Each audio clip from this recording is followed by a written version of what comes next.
Apparently, the Seahawks are considering trading Russell Wilson. He went on the Dan Patrick show today and said that he was asked by Dan Patrick, "Are you on the trade block? Are you available?" And he said, "You'd have to ask the Seahawks." Apparently, the report is that teams have phoned the Seahawks to inquire about Russell Wilson's availability, and they have not necessarily been led to believe that he's totally off the table. Also, there's a report that Russell Wilson feels that he might want out because he's been sacked almost 400 times the last 9 years, and he wants some protection.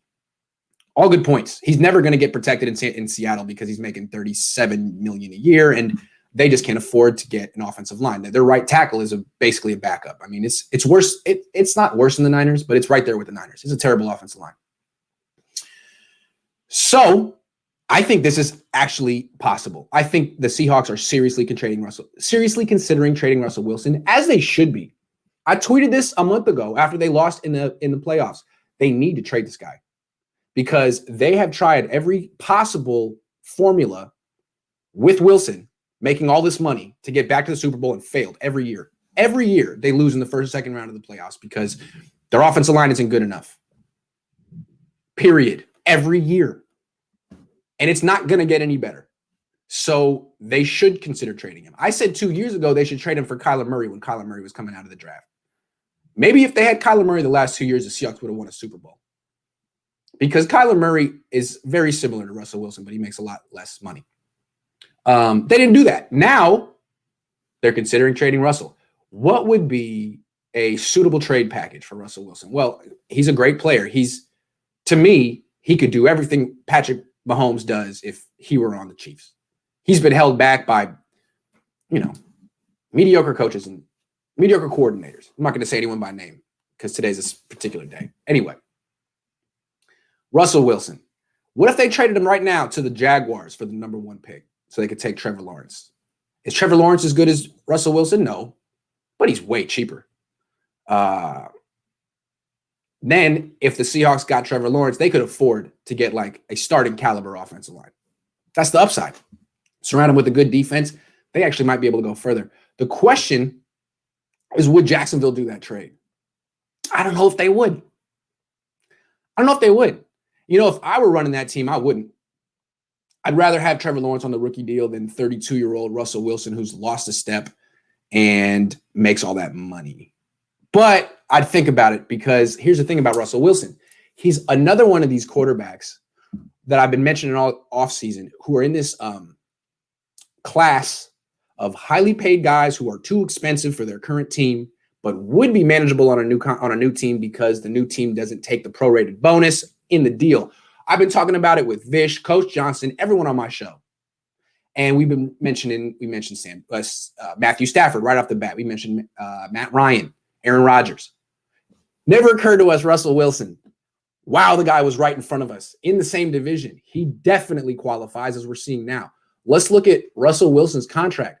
His cap number in 2021 is $32 million, way too high for Seattle. That's 17.6% of their cap.